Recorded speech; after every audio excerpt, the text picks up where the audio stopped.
తాకట్లో ఉన్న మీ బంగారాన్ని విడిపించి ఆ రోజు ఆన్లైన్ రేటుకి కొంటాం. Sharma gold company. నమస్తే, వెల్కమ్ టు సుమన్ టీవీ. నేను మానస. ఈరోజు మనతో పాటు ఉన్నారు జ్యోతిష్య రత్న, జ్యోతిష్య చక్ర వైభవ నిపుణ డాక్టర్ రాళ్లపల్లి రవికుమార్ గారు. వారితో మాట్లాడదాము. ఈ మాసం రాశి ఫలాలు ఏ విధంగా ఉన్నాయో వారిని అడిగి తెలుసుకుందాం. గురుగారు నమస్కారం అండి. నమస్కారం. గురుగారు, ద్వాదశ రాశుల్లో నవగ్రహాలు ఈ మాసం అంతా కూడా ఏ స్థానాల్లో ఉన్నాయో ముందుగా తెలియచేయండి. తప్పకుండా. శరదిందు సమాకారే పరబ్రహ్మ స్వరూపిణి వాసరాపీఠ నిలయే సరస్వతి నమస్తుతే. సుమన్ టీవీ ప్రేక్షకులకి నమస్కారం. ఈ నెల అంటే మే నెల ద్వాదశ రాశుల ఫలితాలు తెలుసుకునే ముందు ద్వాదశ రాశుల్లో నవగ్రహాలు ఎక్కడ ఉన్నాయో తెలుసుకుందాం. ముందుగా సూర్యుడు వచ్చేసి మనకి 15 మే దాకా ఉచ్చస్థానమైన మేషంలో ఉంటారు. 16 మే నుంచి మనకి వృషభ రాశిలోకి వెళ్తారు. అలాగే కుజుడు వచ్చి మనకి నీచ స్థానమైన కర్కాటక రాశిలో ఉంటాడు ఈ నెలలు కూడా. నెక్స్ట్ వచ్చేసి రాహు మనకి కుంభరాశిలోకి ప్రవేశిస్తున్నాడు 18 మే నుంచి. అలాగే కేతు కూడా 18 మే నుంచి మనకి సింహరాశిలోకి ప్రవేశిస్తున్నాడు. అలాగే గురువు వచ్చేసి మనకి మిథున్ రాశిలోకి 15 మే నుంచి మనకు వస్తున్నాడు. సో ఎప్పుడైతే మనకి గురువు ఒక రాశి నుంచి ఇంకో రాశిలోకి మారుతారో పుష్కరాలు స్టార్ట్ అవుతాయి అన్నమాట. సో నెక్స్ట్ వచ్చేసి మనకి శని ఆల్రెడీ మనకి 31 మార్చి నుంచి మేన్ రాశిలోకి ప్రవేశించాడు. కాబట్టి ఇప్పుడు మేన్ రాశిలో శని ఈ మాసం అంతా ఉంటాడు. అలాగే బుధుడు వచ్చి మనకి మేషరాశిలో ఈ నెలలాళ్ళు ఉంటాడు. బుధుడు నీచత్వం కూడా వెళ్ళిపోయింది మనకి. మొన్నదాకా నీచలో ఉండి కూడా బుధుడు కూడా నీచత్వం వెళ్ళిపోయి మేషరాశిలోకి ఈ మాసం అంతా ఉంటాడు. అలాగే మనకి శుక్రుడు వచ్చేసి మేన్ రాశిలో ఉచ్చస్థానంలో ఈ మాసం అంతా ఉంటాడు. ఈ నెల మెయిన్గా ఏంటంటే 3 మేజర్ గ్రహాలు, మెయిన్ గ్రహాలైన గురువు, రాహు, కేతువులు మనకి రాశులు మార్పు చెందాయండి. ఉదాహరణకి గురువు మొన్నటిదాకా వృషభ రాశిలో ఉన్నవాడు 15 మే నుంచి మిథున రాశిలోకి ప్రవేశించడం. అలాగే రాహు మనకి మేన్ రాశిలో ఉన్నాడు ఏనార్థం నుంచి. అతను 18 మే నుంచి మేన్ రాశి నుంచి కుంభరాశిలోకి ప్రవేశించాడు. ఏనార్థం అంతా ఇక్కడే ఉంటాడు. అలాగే గురువు సంవత్సర కాలం అంతా మిథున రాశిలో ఉంటాడు. అలాగే కేతు వచ్చేసి మనకి కన్యా రాశి నుంచి సింహరాశిలోకి ప్రవేశించాడు ఈ 18 మే నుంచి. సో ఈ ఏనార్థం అంతా కూడా సింహరాశిలోనే కేతు ఉంటాడు.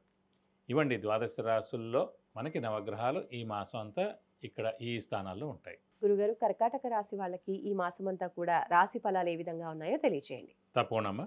కర్కాటక రాశి అనగానే మనకి పునర్వసు 4వ పాదం, పుష్యమి 1, 2, 3, 4 పాదాలు, ఆశ్లేష 1, 2, 3, 4 పాదాలు, ఈ నక్షత్రాల సమూహం అంతా మనకి కర్కాటక రాశిలోకి వస్తుంది.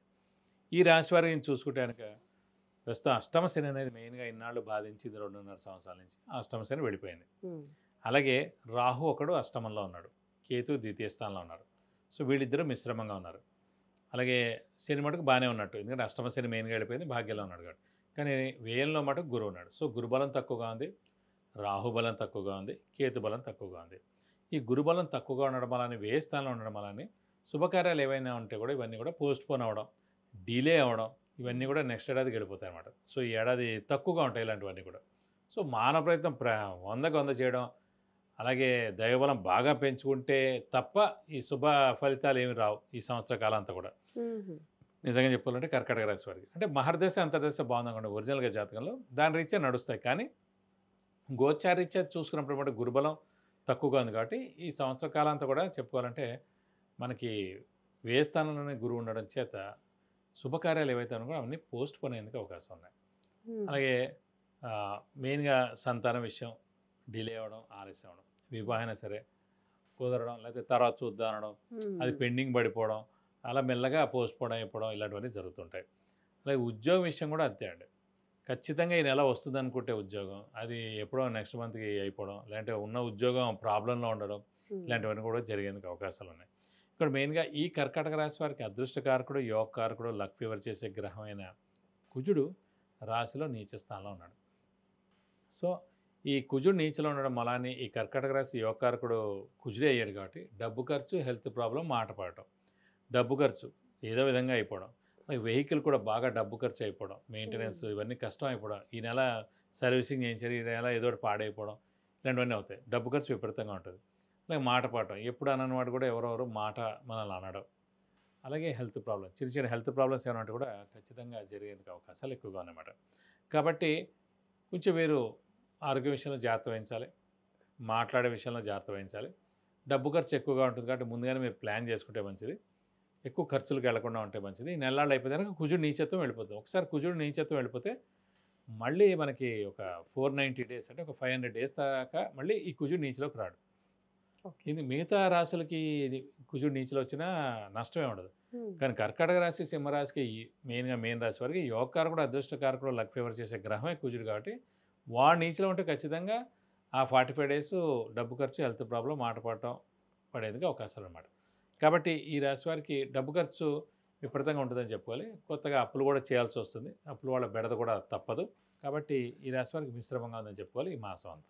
గురుగారు, ఆరోగ్యపరంగా కొంచెం జాగ్రత్తగా ఉండాలి అంటున్నారు. అంటే ఈ మాసంలో ఆరోగ్య పరిస్థితి ఏ విధంగా ఉంటుంది? అంటే మెయిన్గా ఏంటంటే కుజుడు ఆరోగ్యకారకుడు అండి ఎవరికైనా సరే. ఉమ్. అనుకోకుండా ఈ రాశికి యోగకారకుడు, అదృష్టకారకుడు, లక్ ఫేవర్ చేసే గ్రహం కూడా కుజుడు అయ్యాడు కాబట్టి ఆరోగ్యం చిన్న చిన్న అనారోగ్యాలు వచ్చేందుకు అవకాశం ఉన్నాయి. ఉమ్. అలాగే ఎవరైనా మేజర్ అంటే సర్జరీకి వెళ్ళాలి అని డాక్టర్స్ ప్రిస్క్రైబ్ చేస్తే ఆ సర్జరీ కూడా జరిగేందుకు అవకాశాలు ఉన్నాయి. మామూలుగా అయితే 99% చిన్న చిన్న అనారోగ్యాలే ఉంటాయి. ఎవరికైనా సర్జరీ చేయాలంటే ఖచ్చితంగా ఈ మాసమే సర్జరీ జరిగేందుకు అవకాశం ఉంది. యాక్సిడెంట్స్ కూడా జరిగేందుకు అవకాశం. ఎందుకంటే కుజుడు యాక్సిడెంట్ ప్రోన్. యాక్సిడెంట్స్ జరగడానికి గల కారణం హారోస్కోప్లో కుజుడే అండి. సో అలాంటి కుజుడే నీచలో ఉన్నాడు కాబట్టి, ఈ రాశిలోనే ఉన్నాడు కాబట్టి యాక్సిడెంట్ కూడా జరిగేందుకు అవకాశం ఉంది. కాబట్టి కొంచెం వెహికల్ డ్రైవింగ్ జాగ్రత్తగా నడపడం, వెహికల్ ఎవరికి ఇవ్వకుండా ఉండడం, మనమే జాగ్రత్తగా వెనకాల కూర్చోవడం, ఏదోటి కొంచెం ఈ నెలలు దాటిపోతే మళ్ళీ ఒక 500 డేస్ దాకా మళ్ళీ కుజుడు నీచిలోకి రాడు. సో ప్రశాంతంగా ఉండొచ్చు అని చెప్పుకోవచ్చు. ఆరోగ్య విషయంలో కూడా కొంచెం జాగ్రత్త వహించేందుకు అవకాశం ఉంది. అవకాశాలు అంటే మనం అవకాశం ఉంది అని కనిపిస్తున్నప్పుడు మనం జాగ్రత్తగా ఉండాలండి. ఉమ్. సో మరి ఉద్యోగస్తుల పరిస్థితి ఏ విధంగా ఉంటుంది? ఉద్యోగస్తుల మటుకు చాలా బాగుంటుందని చెప్పుకోవాలి. ఎందుకంటే మెయిన్గా ఉద్యోగ స్థానాధిపతి అంటే మెయిన్గా శని ఉద్యోగ కారకుడు అండి, ప్రొఫెషన్ కారకుడు కూడా. అలాంటి శని మనకి భాగ్యస్థానంలో బాగున్నాడు కాబట్టి, అష్టమ శని వెళ్ళిపోయింది కాబట్టి ఆల్రెడీ జరగాల్సిన బ్యాడ్ అంతా మేజర్ బ్యాడ్, డబ్బు ఖర్చు, హెల్త్ ప్రాబ్లం, మాట పడటం, ఉమ్. విపరీతమైన అప్పులు అవ్వడం, ఇలాంటివన్నీ కూడా ఆల్రెడీ అష్టమ శనిలో జరిగిపోయాయి మొన్న 31 మార్చి దాకా. సో అవన్నీ జరిగిపోయి ఇప్పుడు దేవుడి దల్ల బయటపడ్డారు కాబట్టి ఉద్యోగస్తుల మటుకు చాలా బాగుంటుందని చెప్పుకోవాలి.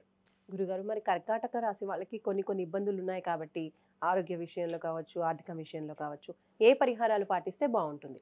ముఖ్యంగా మెయిన్గా మనకి కుజుడే నీచలో ఉన్నాడు కాబట్టి ఈ నెలలు కూడా ఉమ్. కుజుడికి సంబంధించిన పరిహారాలు పాటిస్తే బాగుంటుంది.